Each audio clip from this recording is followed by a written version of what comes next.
This program is brought to you by Link TV for educational and non-commercial use only. Confrontations between Benjamin Netanyahu and Barack Obama over Israeli settlements construction dominate headlines in the Arab world and Israel.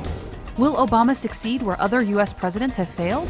And why has this controversy been posing a PR nightmare to the American Israel Public Affairs Committee? Answers to these questions and more on Link TV's Mosaic Intelligence Report. The Israeli settlement issue has been dominating the headlines in both Arab and Israeli media.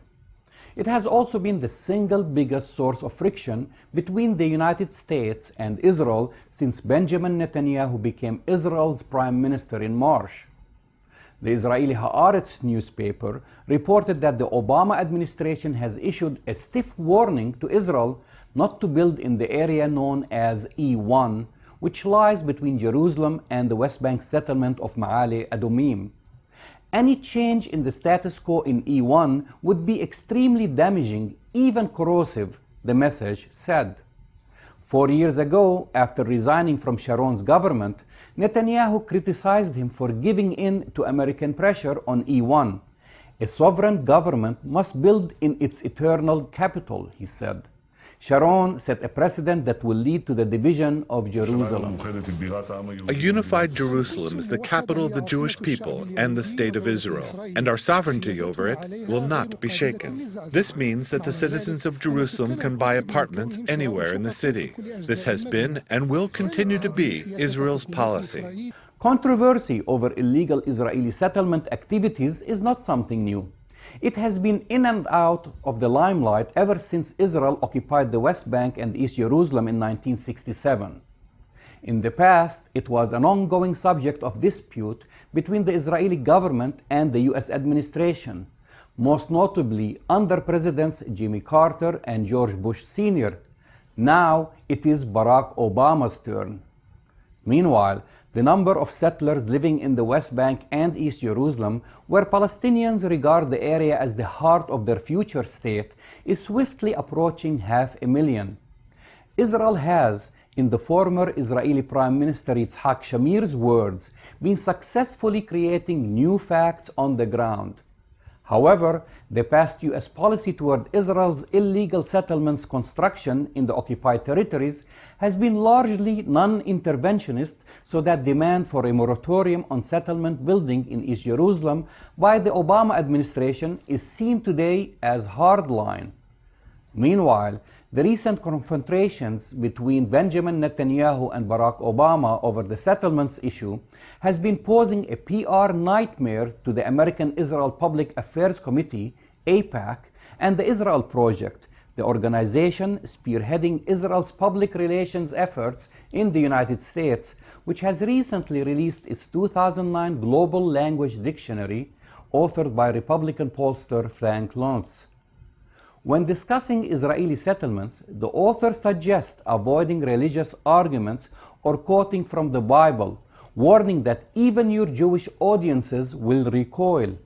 He also added, claiming that the land really belongs to Israel is unconvincing because officially Israel itself defines the territories as disputed.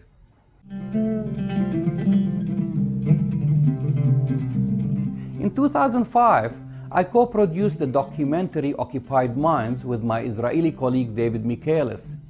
During our visits and interviews conducted in settlements across the West Bank, we faced the very arguments that the Israel Project is trying to avoid being made by fanatical settlers whose strategy is to make life so miserable for Palestinians living in nearby villages that they will eventually flee, enabling them to occupy their abandoned land.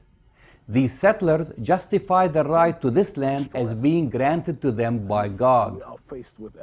Victims of these unchecked settler incursions, the poor villagers live in cramped neighborhoods either menaced by settlers, surrounded by either Israel's separation wall or barbed wires, or all of these. They're not beneficiaries of Israel's ludicrous natural growth argument, although Palestinians' childbirth rate is 3 times greater than that of Israelis. One settlement leader suggested Palestinians move to Jordan.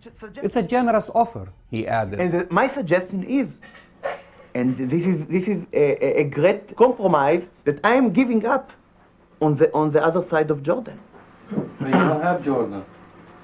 Yes, but You no. don't have it. We are giving up because this is originally part of land of Israel. Now let me be clear. The United States strongly supports the goal of two states, Israel and Palestine, living side by side in peace and security. Will Obama succeed where other U.S. presidents have failed? Only time will tell. With more settlements and more facts on the ground, the road to a two-state solution has hit a dead end. I'm Jamal Dajani for the Mosaic Intelligence Report. To learn more about this program or to share your thoughts, visit us at linktv.org/mir.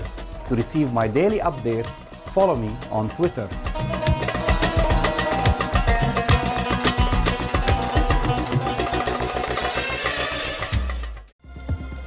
This program is brought to you by Link TV for educational and non-commercial use only. Link TV is the only U.S. network dedicated to global and national news, uncompromising documentaries, and diverse cultural programs. Programs which connect you to the world.